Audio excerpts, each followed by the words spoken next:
WYMT Mountain News Weekend Edition.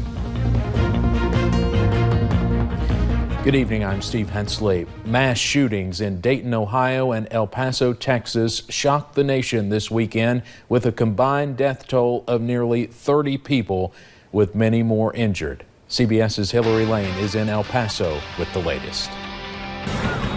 The gunfire that killed 9 people in Dayton, Ohio, erupted just after 1 a.m. Sunday in the city's nightlife district. Multiple shots fired. Multiple shots fired. Authorities say the shooting lasted about 30 seconds until they took down the heavily armed gunman identified as Connor Betts. Had this individual made it through the doorway of Ned Peppers with that level of weaponry, there would have been a catastrophic injury and loss of life. His own sister was one of the fatalities. This man says he has known Betts since their early childhood. The Connor Betts that I talked to, I always got along with well. In El Paso, Texas, the first mass shooting of the weekend shocked residents. A gunman killed at least 20 people Saturday morning at a crowded shopping center. The state charge is capital murder.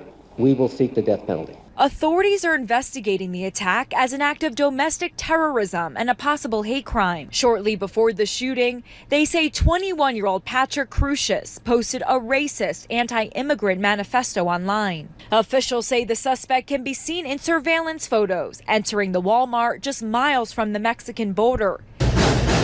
People hid where they could and ran in hopes of surviving. I also remember him smirking as he raised the gun towards me in the store. President Trump expressed his condolences after the 2 latest mass shootings. Hate has no place in our country, and we're going to take care of it. The president said he'll make a statement Monday morning. Hillary Lane, CBS News, El Paso, Texas. The shootings in El Paso and Dayton came less than a week after a 19-year-old gunman killed 3 people and injured 13 others at the popular Gilroy Garlic Festival in Northern California. He died from a self-inflicted gunshot wound. Flags are to be lowered to half-staff for the next several days in honor of the victims killed in the recent mass shootings. In accordance with the proclamation by President Trump, both American and state flags at public office buildings should be lowered to half-staff beginning immediately until sunset on August 8th. All individuals, businesses, organizations, and government agencies are encouraged to join in this tribute. Lexington police trained to make sure they are ready in case a mass shooting happens there. And with these latest mass shootings happening within 24 hours of each other, police are more vigilant than ever. There is no way to, of course, predict when or where the next one may be, so Lexington police say they must be prepared. Every year during in-service, we'll train with the fire department, we'll train with UK police, we'll train with school police. That training includes tactical procedures as well as effective communication techniques between first responders. Police say to call them if you see something suspicious that could be dangerous. You may see backpacks on store shelves that come with an extra layer of protection. At the Office Depot in Morgantown, West Virginia, bulletproof backpacks are in stock as back-to-school shopping season kicks into high gear. They are marketed as bulletproof, weigh about the same as a typical backpack, and have a layer of padding in the back. The price tag, around $200.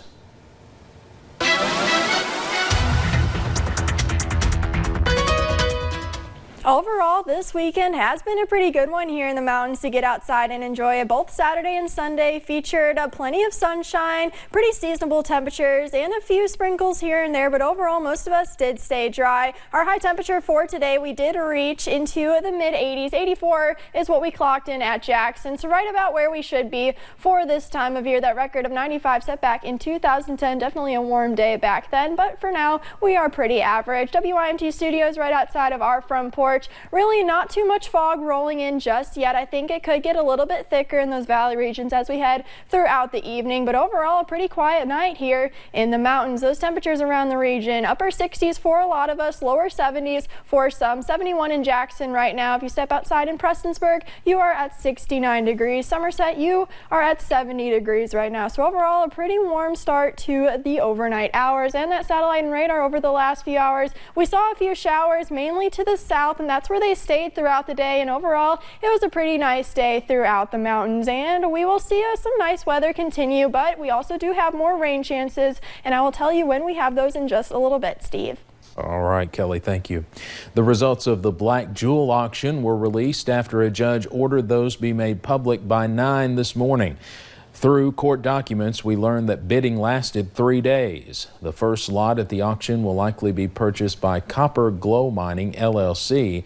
That encompasses the Lone Mountain and Black Mountain mines and their assets located in Harlan County and Wise County, Virginia. Now, the purchase is not yet approved. A hearing to approve the sale of the mines and their assets will take place Monday at 10 a.m. in federal court in Charleston, West Virginia. We will have a reporter there. We have much more about this on our website along with the entire court document.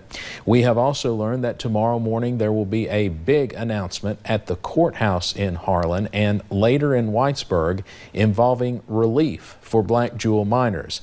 The Harlan announcement begins first at 9 o'clock. We plan on streaming it live on Facebook and WYMT.com. Well, when you hear people say I'm heading to church, you probably think of a building with altars and air conditioning. But some involved in the Black Jewel protest worshiped on the railroad tracks today. WYMT's Lauren McCourt was there. When Sunday rolls around, many put on their very best and head to church. We wanted to get to church service just to spread hope, really, just that they may be touched. But this Sunday, a service was held and not in the average temple. First time that I ever had church on a train track, but you know what? I enjoyed it so much, I think we might ought to do it again. For the past week, Black Jewel miners and their loved ones have stood on this train track to protest for the money that they are owed. But, even though we're in a hard time right now, Jesus can help us out in that hard time. And the miners were not the only ones to attend this service. I wanted to come up and pray with the miners. People from all over came together to lift these families up in prayer. More of us seeing miners, their wives, their families, getting to hear the word of the Lord and giving encouragement. And their times have been tough. This has been an encouragement for them to wait on the Lord, to move in the situation. And hope has come and gone. It's easy to be a Christian when things are going good, when money's coming in, when you got food on your table. That's the easy time. At the end of the day, they continue to put their faith in God. In Harlan County, Lauren McCourt, WYMT Mountain News. Governor Matt Bevin made his first trip to the Black Jewel protest site near Cumberland last night. We have some new video from his appearance. Governor Bevin was quickly surrounded by miners and their families. They gave him one of the shirts that was made for them. The governor voiced his support for the miners, saying everything they have done this week says a lot about the caliber of the people in that community. I just wanted to tell you how much I personally respect and appreciate what you're doing, but frankly, how much Kentucky does. Because what you have done is represent us with pride, you've represented us with class, you've represented us with dignity. What you're asking for is justice. The governor also led the group in prayer. Some local music groups also performed last night to help raise the spirits of those who have been camped out there all week. One day after speaking at Fancy Farm, Senate Majority Leader Mitch McConnell is recovering at home from a fractured shoulder.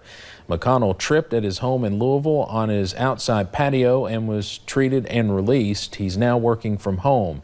This afternoon, the senator also expressed his deepest sympathies for the people of Dayton and El Paso following the latest mass shootings. 2 people are dead and 1 is injured after a crash in Powell County. Yesterday, Kentucky State Police responded to a 2-vehicle crash on Kentucky Highway 77. This is video from that scene. Police say Gary Evans was driving a motorcycle when he tried to turn onto Kentucky Highway 15 south near Slade. That's when he hit a pickup truck driven by Jared Reed. Evans and another passenger, Bonnie Kaler, were pronounced dead at the scene. Reed was taken to Clark Regional Medical Center for treatment. Deputies in Laurel County made an arrest yesterday afternoon, and they say the incident left 2 deputies injured. Deputies found this man, Tyrone Smith, at a business in London. Smith told deputies he was under the influence of alcohol and cocaine. Deputies say Smith injured the 2 deputies that arrested him. Smith was charged with resisting arrest, possession of cocaine, and 2 counts of assault, among others. He was taken to the Laurel County Detention Center. Kentucky State Police continue to investigate the disappearance of a McCreary County man. Officials say Jeff Shepard of Whitley City was last seen in his home in March of 2018. Officials say he may have been spotted at Missy's Bar in Winfield, Tennessee, the same day he went missing. There's a picture of him. Anyone with information is asked to contact Kentucky State Police Post 11 in London. Police say a Laurel County woman went missing Thursday evening and still has not been found. Deputies are searching for this woman, Holly Parsley. On Friday, officials were searching near Laurel Lake. Police say she walked into the woods in the Bald Rock area on Thursday evening and has not been seen or heard from since. If you have any information on her, you should contact the Laurel County Sheriff's Department. And we want to remind you that this coming weekend, Remote Area Medical, or RAM, is coming to Pike County. RAM will hold a mobile health clinic in Elkhorn City both Saturday and Sunday. Some of the services include dental cleanings, eye exams, and women's health exams. We have a list of all services available on our website. Those services are free and no ID is required. Coming up at 11, kids go back to school soon, some as early as this week. We'll tell you how one church helped get the kids ready today. Plus, last week's gas line explosion in Lincoln County continues to bring the community together. We'll tell you what they are doing to help those affected. And we're going to start the work week on a pretty dry note thanks to high pressure. I'll let you know when we have the next big rain chance in a few minutes.